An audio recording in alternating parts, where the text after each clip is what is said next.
For more than a decade, the BGK family has been a champion of dreams. It's the dreams of those who work for a better tomorrow that drive us to reach our greatest potential. We are here to support our kingdom partners, their families, their ministries, and our communities.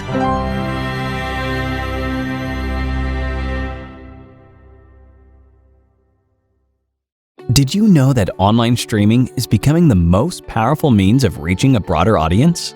Even major networks are transitioning from cable television to online streaming platforms. BGK is a Christian online TV network that is ahead of the curve. We specialize in virtual broadcasting, allowing leaders to broadcast right from their homes while sitting in the comfort of their customized studios. And as if that wasn't enough, you can have our very own broadcast production for as low as $25 per week. Yes, I said it, $25 per week. Wouldn't you love to have your studio right in the comfort of your home? Well, call us at 877-386-6207 and become a broadcast partner with BGK Broadcast Network. Hello, I am Evangelist Virginia Bowie, the host of the Cafe Freedom Chat Show that airs Mondays at 2 o'clock and 8 o'clock p.m. If you have an inspiring, transformative word that you want to share, why not consider becoming a part of the BGK Network family? You'll be a blessing and you'll be blessed.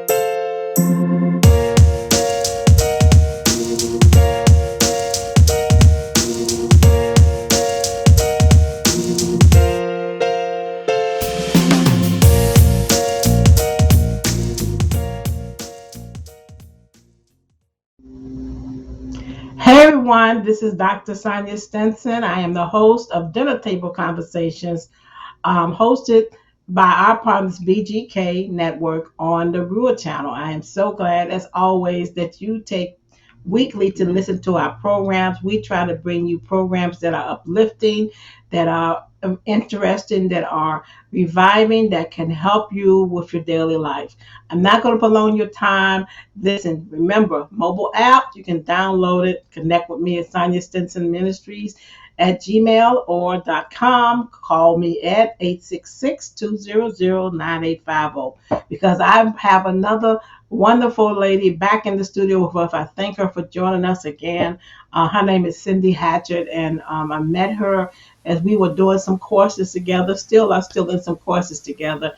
She is a powerful Christian counselor, woman of God, prophetic, entrepreneur, and she says she calls herself a multifaceted visionary. That's why our kindred spirits met, because I am that multifaceted visionary. My head is always going about the next vision. Cindy, it was so good to have you last week in the studio as we talked about the 4 pillars. You don't want to miss that show. We will be posting it shortly. But today, Cindy, we want to talk about the therapeutic approach to counseling. Given that we've been in COVID-19, I want you to just introduce yourself a little bit. And we've been in COVID-19, we're seeing a lot of mental health, a lot of family issues, a lot of marital issues. And I know you as a therapeutic counselor are witnessing that and have been busy working with individuals that are being affected by this.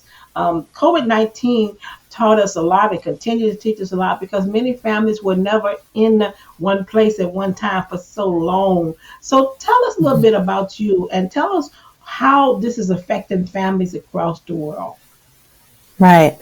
Well, thank you so much again for having me on the show. For 20 years, I have been working as a marriage and family therapist and a professional counselor, and then created Revive Leaderships, where I'm a leadership coach. And so I don't do a lot of therapy per se right now, but I do mostly coaching.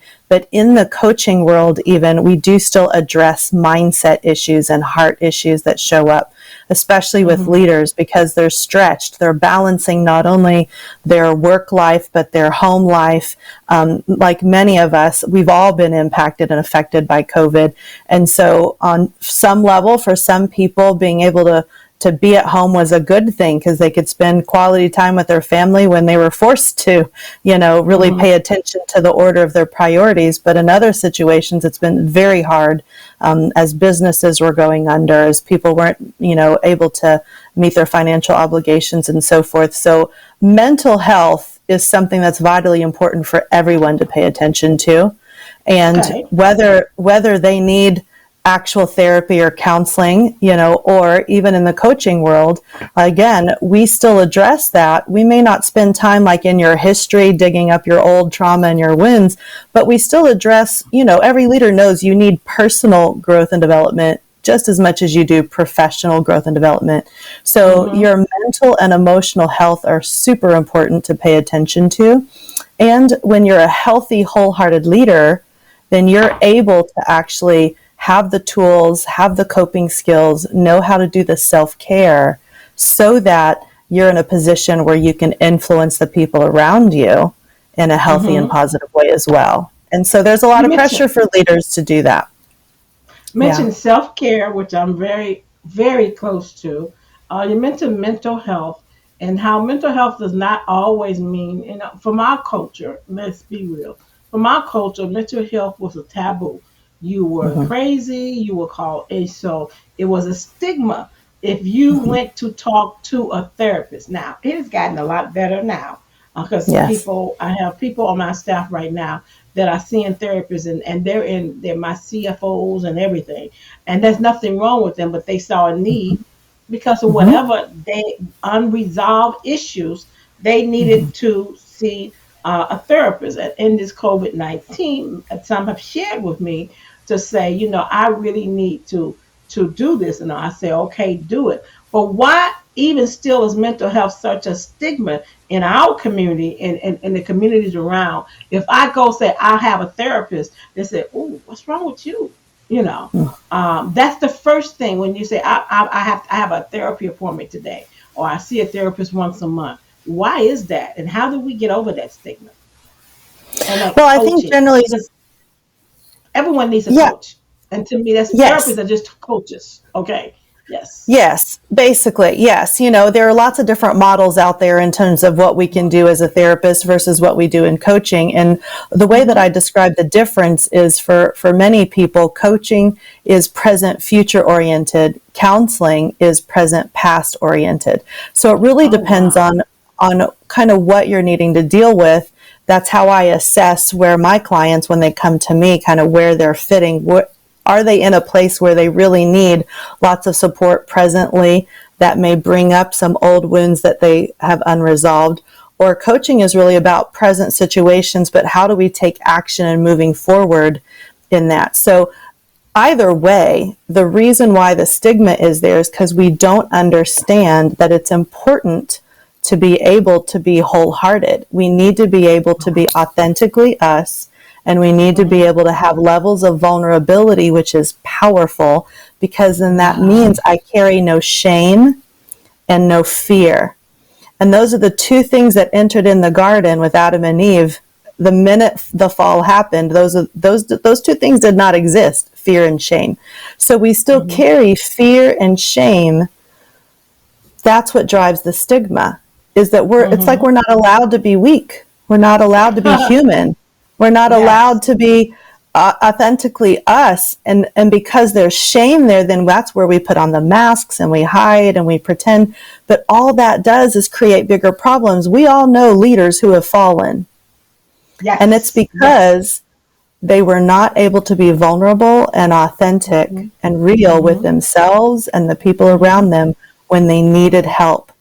And so they lacked vulnerability and teachability. They lacked humility to be able to ask for help. And so really, the healthiest people are the ones who know when they need help and know they need to ask for it.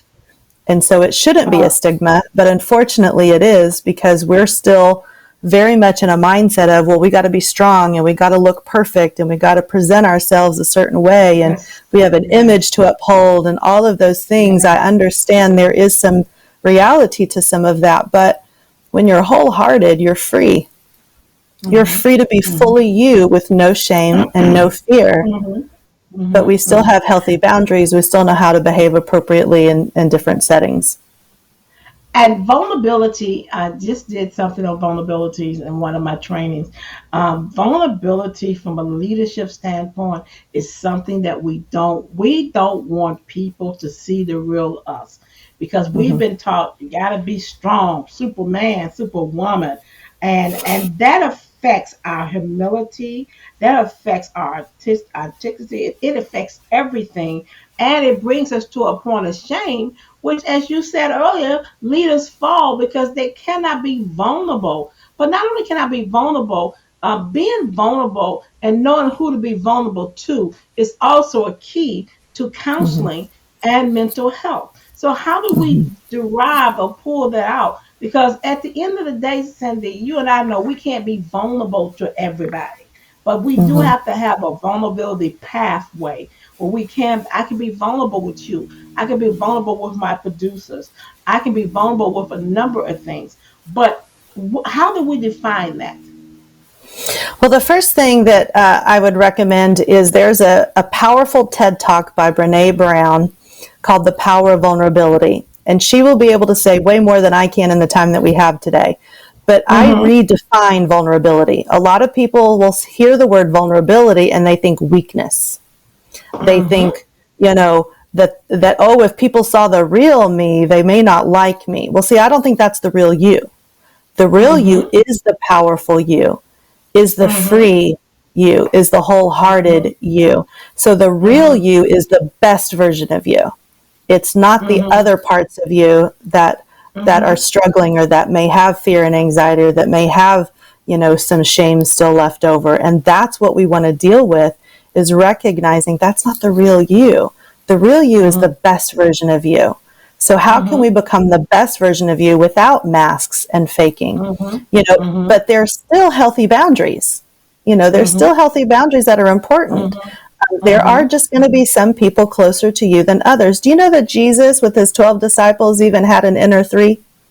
Yep. He didn't have favorites, but he had an inner three. There was still a leadership team. There was still an order in things. And so it wasn't about favorites, but different people will have different callings, different areas of influence. And we just need to become the best version of us. And the best version of us means recognizing that vulnerability is powerful because I'm able to be fully me with no shame and no fear. And that is so key. You're just right. I'm writing some things on vulnerability. I'm gonna get this book because I think given that we are coming, we're partially in and out. We have witnessed the vulnerability in the church, in our families, and in our marriages. And being who I am, being the best of me, came out because many of us didn't know who we were in this. And so mental health set in, and recognizing that you need coaching. You need some help. It is a sad point when a leader does not recognize you need coaching, or that you are uncoachable because you feel that you don't need it because you've got all these degrees, you've got all this experience. But everybody needs a coach, in my opinion. Do you agree? I have multiple coaches, and because listen, Me too. I have a coach. A coach is going to accelerate your growth because you can't see your own blind spots. So when you get mentoring or you get coaching, they're able to see your blind spots, but they can bend time for you. If someone has 20 years experience knowing how to do something and they could teach it to you in 3 days or 3 weeks, that's going to accelerate your ability to move forward in something. So I have a business coach. I have productivity coaches. I have personal coaches. I have life coaches as well. I have spiritual coaching. Like, I get mentoring and coaching myself because I want to become the best version of me, doing the most that I can do while I'm on the earth, and I don't want to waste time. I want the accelerator. This is like pouring gasoline on your ability to get to the fulfillment of your purpose on the earth. And so it's like, how many of us would say that we never needed a mother or father? We all needed a mother or father. Right. You know, whether we got a good one or not doesn't matter. So we can find a mentor or a coach to help do that, because what is that? The roles of even a mother and a father as a leader, that's what we do on some level. We nurture, we provide, we speak identity, we call people up. And so when we're talking about mental and emotional health, we have to be able to deal with those areas of vulnerability in our heart that we think are weakness, but it's not weakness, it's humanity. How refreshing is it when we can talk to somebody and they just do like real talk, and they're able to say, hey, I'm not perfect. I totally messed up, but I cleaned up my mess. It's refreshing for us to hear a leader talk about those things, because it's like, oh, they make mistakes, and I know I make mistakes too, and it's okay, because we need to own them so that we can heal them, we can fix them, we can move forward. If we keep those blinders on and we pretend like everything's perfect and there's nothing wrong, then all that stuff just festers and grows. And so that's pride versus humility, you know. Yes. And you talked about, you used the word fix, and I had a counseling session with someone. I don't need fixing. I just need you to help me propel my ministry or things like that. And I've said, before you can go to the next level, you need to recognize some things in you that has hindered you from moving to, as you say, be the best of who you are. And because you will not accept that, is why you're still here. And until you do that, you're gonna always be going regressing, going backwards and forward.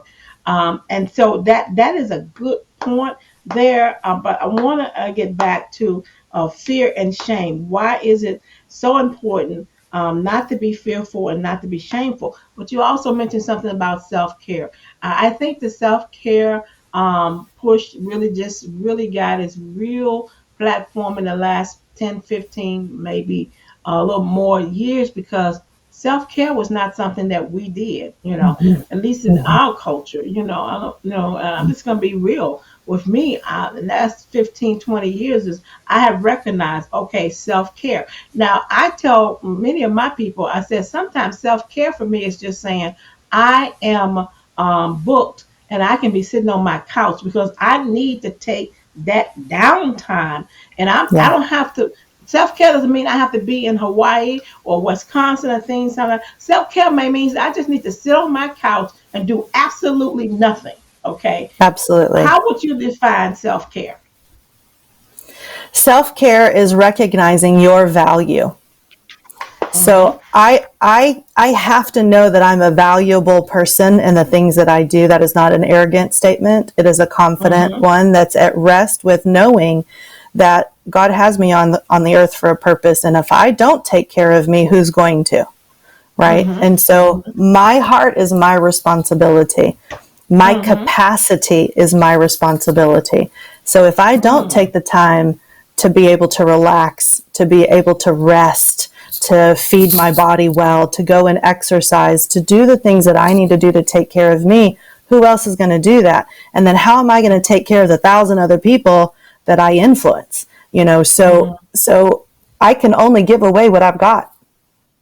So I have to be able to rest. I have to be able to make sure that I'm okay, that my mental, my emotional capacity is not burning out, because that's what happens is we serve, and then we got nothing left, and we can't actually perform well if we're not taking care of us. And that's on every level, we have to be able to do that in our home life and our personal life, as well as our professional life, because our capacity of impact can be really big. But if I've only got 10% of me left, like I'm not going to give as much energy. I'm not going to have as much mental focus. I'm not going to have the creativity that I need. The wisdom is just not going to show up in the same way than when I'm at 100%. So self-care is vital, and self-care is not selfish. Wow. Right. It's not stop now. It's not selfish. One thing that I want to go back. Self care is recognizing your value. Many people don't understand that you are valuable, especially as a kingdom ambassador. The other thing is that you have to know your capacity. Many people, and we were taught that, oh no, it's selfish to go and not be in ministry 900 hours a day. To tell someone, listen, I need to go take care of me. We need to get to that. And that's why we experience burnout. Okay? It's the very reason why we experience burnout. Yes. And the two things I would say to that is, well, A, God rested on the Mm-hmm. seventh day. And I don't think he was Mm-hmm. tired, number one, Mm-hmm. but he still Right. rested. Okay. He created a Mm-hmm. Sabbath for Okay. a reason.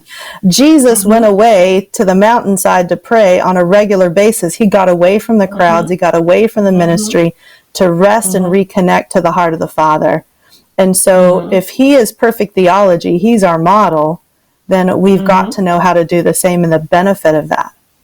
Mm-hmm. It's not Mm-hmm. Mm-hmm. selfish. We have to, Yeah. or we can't do what we're called to do if we don't love ourselves enough to take care of ourselves. Yes, and I'm teaching that to even my staff right now. Oh, I got to work. I got to get this out. I said, but when do you go home and just do nothing? I said, Mm-hmm. Rome wasn't built in a day. That's what I told one person yesterday. I said, go home and rest. It's okay. Whatever's going to happen, it's not going to happen till Monday. I just had this conversation with one of my key staff. Your capacity, you're tired and you're sleepy and you're grouchy because you're not taking care of you.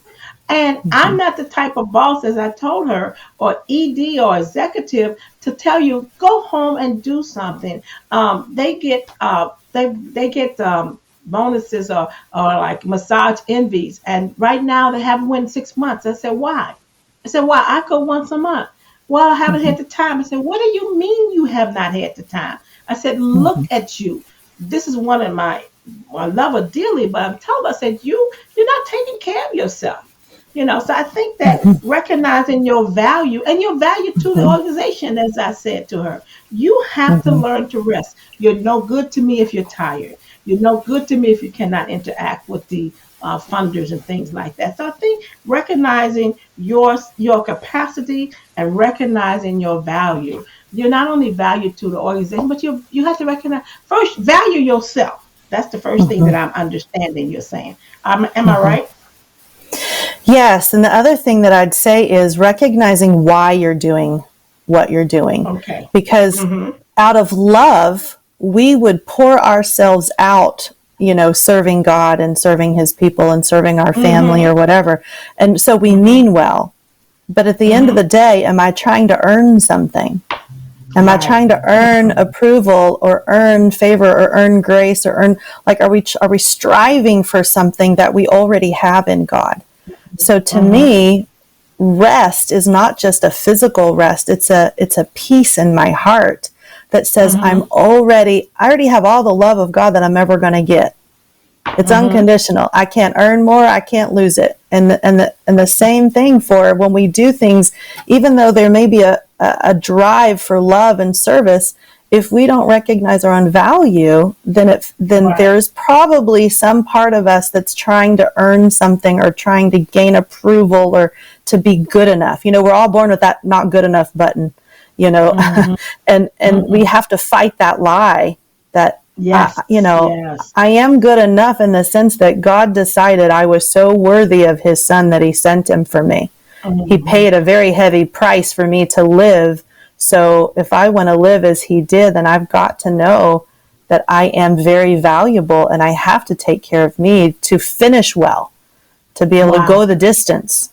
Wow. Well, Cindy, this has been I could go on, a wonderful conversation, but we have about 3 minutes. Can you please let people know how to get in touch with you? And I will definitely be in touch with you. You let them know how to get in touch with you. Yes, so I'm Cindy Hatcher, Transformational Leadership Coach, and you can follow me at followcindy.com. That'll give you access to my website, courses, and my coaching and consulting. Followcindy.com. Well, I just want to thank everyone for listening. to my show today with my guest, Cindy Hatchett. I hope that you have gleaned so much from her. You can reach out to me at SoniaStinsonMinistries.com. Just call me on my toll-free number at 1-866-200-9850. Or I'm on Facebook, I'm on Instagram, I'm on everything. I hope to hear from you soon. Thank you for listening to Dinner Table Conversations on the Rural Channel, hosted by a part of this BGK Network. We want to thank our guest, Cindy Hatchett. We will have her back. God bless you, and I'll see you next week. Bye-bye.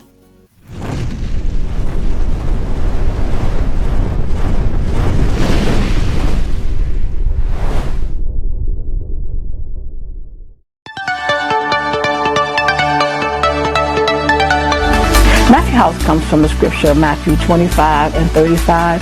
I was a stranger and you took me in. I was hungry and you fed me. I was thirsty and you gave me drink. I was in prison and you came to visit me. That's how we developed Matthew House.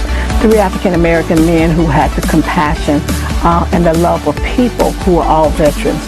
My name is Dr. Sonia Ricketts Stinson, and I am the Executive Director and the CEO of Matthew House. Right now we're in the common room, which is also named as the day room. This is where most of our clients eat during the daytime. This is where they can watch TV. This is where they can socialize. Hi, my name is Kirsten Dickens. I work as a nurse practitioner and one of the providers at Heartland Alliance Health. So here, Heartland Alliance has a number of outreach sites around the city, so linkage agreements with certain sites where we take our typical outpatient clinic model and bring it in to specific outreach sites, Matthew House being one of them. Or they can go and get their public entitlement benefits, or helping with a storage bid, supplying the blankets, or supplying the toiletries. Cleaning supplies is something we take for granted. Other things that we have to get done. There's building maintenance that we have to take care of. There's the supported service at the program staff who have to definitely be here from 12 hours a day in order that the individuals are not in the heat and they're not in the cold. So we need your help. We need your financial support. We need volunteers. You can go to our website at MatthewHouseChicago.org. There's a donation button, but most of all, we need funds. We need all that we can get to fix this building because these people need a place to be. And I'm glad I'm here, and I will continue to be here until I'm not here anymore.